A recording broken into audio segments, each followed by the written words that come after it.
Hey all, my name is Echo. I'm the co-founder of Outerloop Games, and today we're going to focus on vector versus raster and the difference between the two and when you should use them.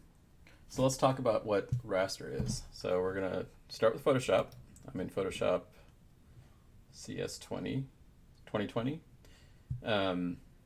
This particular image that I downloaded off of Google Images, if you go to image size, you can see it's 550 pixels by 368 pixels tall. I'm going to Control plus to zoom in. And if we go in here, you can see this image is made out of pixels or raster. And the biggest difference between vector and raster is resolution dependent. So if an image was created at a certain resolution, if you try to scale it beyond that resolution, in the case of, I'm going to do selection tool, select this B, Control C to copy it, Control V to paste it into a new layer, and then I'm going to do a Control T to transform. And let's transform the letter B into a bigger scale. And then you'll see, when I scale it up, it gets blurry. Because raster, are resolution independent. So if you try to scale it beyond its initial resolution, it gets blurry. And if we were to have a vector item, let's do shape tool, create a circle, and this particular circle is made out of vectors or paths. If you go to path selection or direct selection, you can see the points that make this up. So there's these points, and then yes, we have these points and the handles describe the curvature or the shape. So it's made out of math, it's made out of curves, and it doesn't matter, it's resolution independent. So rasters are resolution dependent, vectors are resolution independent. If we were to take this circle, Control T again, excuse me, Control T to transform, and we scale it all the way up, you can see the curve is fairly smooth. Now, the reason you're seeing these jaggedy edges is because our overall image is 550 pixels by 368, so it's limited in resolution. If we were to scale this up, let's say 2500, and when you rescale in Photoshop, there are a couple of options, including this new option called Preserve Detail. It'll try to guess as best as it can of the shapes that are in the image, and then we'll try to scale up. So let's see what happens if we go from 500 to 2500. I'm doing Control minus again to zoom out. Hold down spacebar to pan around. Our circle is covering a lot of that. You can see, yes, Photoshop does a good job of trying to maintain those shapes, the letters of the shapes, the shapes of the letters, excuse me. But it's not super clean. It's kind of blurry, and you can see the JPEG artifacts or PNG artifacts on this. But if we look at our vector shape, let me scale this down a little bit. Our vector shape looks really smooth still. So this is the kind of clarity we want. Okay, so let's start over. I'm going to delete this. I'm going to go back to our open image. Okay, so that's the history panel, by the way. You can go back and all the things you've done. Let's close that. Okay, so Control plus to zoom in, Control minus to zoom out, hold down spacebar to and left mouse button to pan the image. So here's what we're going to do. We're going to convert this raster image into a bigger vector image that can be printed out. If you're going out to somewhere where you need a poster, a rally, or a protest, then you want to print it with a higher resolution, because 550 pixels, when you blow it up, you'll see when you scale it, it's going to look a little not so good. Okay, so we're going to go to the select menu. We go to select and mask. Excuse me, wrong one. Select color range, that's what I meant. By default, it'll probably be on none. We're going to do selection preview to grayscale.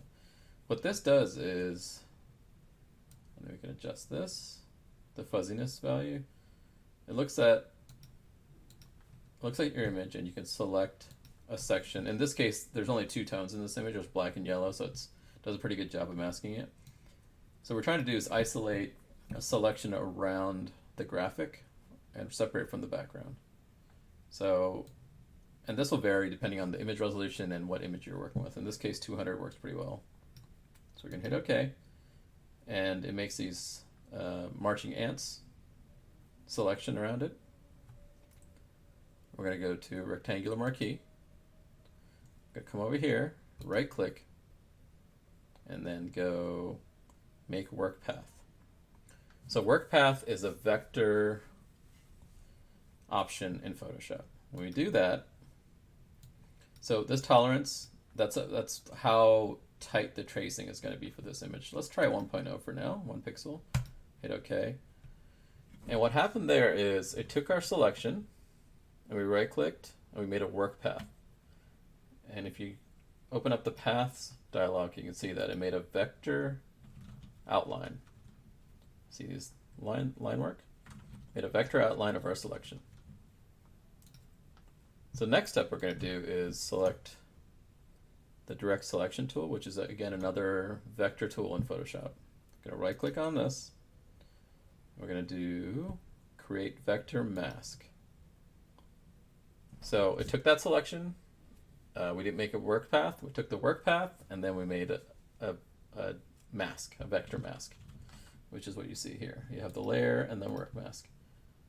Now we want to compare it to our raster image. So what we're going to do is drag this down into the copy layer.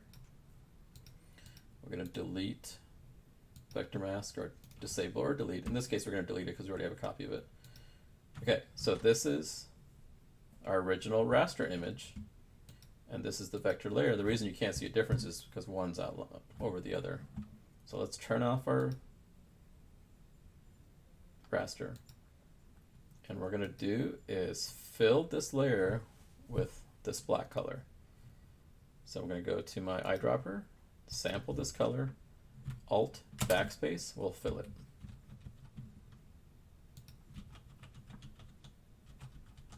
Okay. Now it still looks a little chunky, right? So let's do this. Let's fill this with a different color so we can see the difference between this layer and this layer. And if we turn the opacity down on this layer, you can see how close it is. Now, when the tool creates a vector mask, it's going to try to do a best guess. Sometimes it's a little soft at times. You can manually adjust that. We can talk about that. Now, it still looks low res, right? So let's change the image resolution. I'll make this 3000. I'm controlling minus out, controlling plus in. Now you can see that our new layer has a pretty tight resolution, right? Versus the raster image. So there's a vector, there's a raster. So you could stop here. Some images, this might be good enough, but you can see like it's not super clean, right? So we're gonna have to do some manual cleanup. So let's go back to our direct select. Click on your vector layer and see these handles. We're just gonna adjust these handles. Some cases, something like this, you actually want to have some straight lines, especially with, depending on the letter. So I can select one of these points and use my arrow keys to move them into place, and then drag the handles, make these straight lines, because that A is supposed to be fairly angular. You know, and this corner needs to be pretty sharp. So let's go to our pen tool, and we're going to actually do add anchor point tool. And I'm going to put a point right there.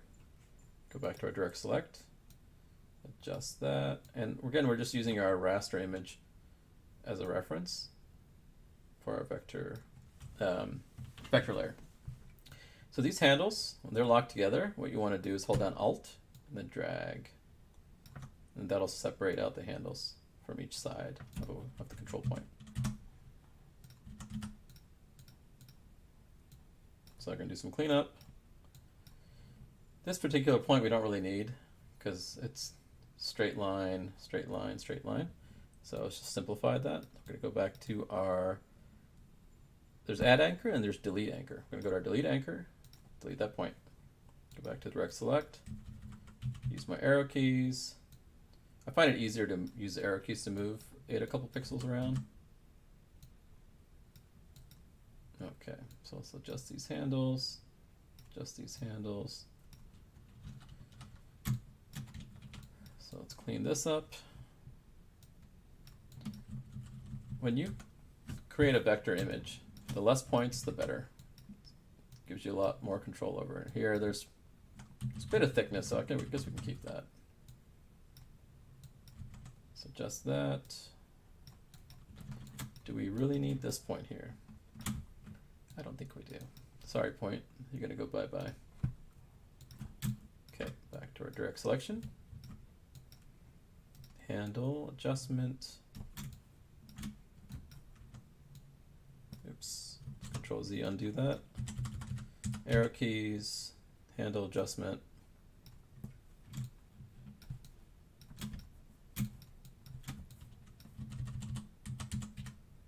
I could do this all day. It really depends on the image, the source image, and how clean you want to make it. Let's turn off our raster image layer, turn the opacity on. You'll see the A is a lot cleaner. The L,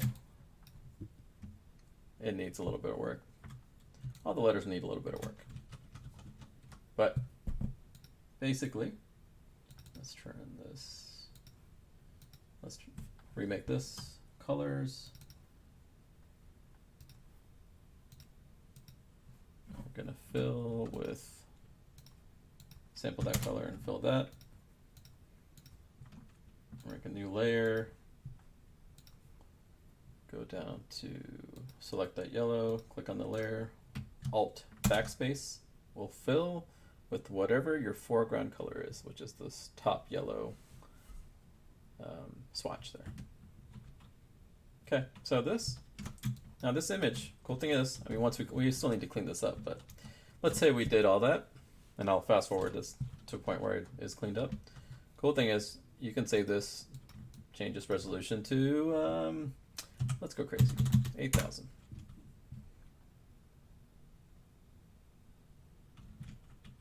Even at 8,000, super clean, right? Compared to our raster image. Look at that. That versus that. Raster, vector, raster, vector. So there we go. That's converting raster image to vector. So start with a low-res raster image. To review, let's go back to, let's make this 550. Is that where we started? 550. Okay.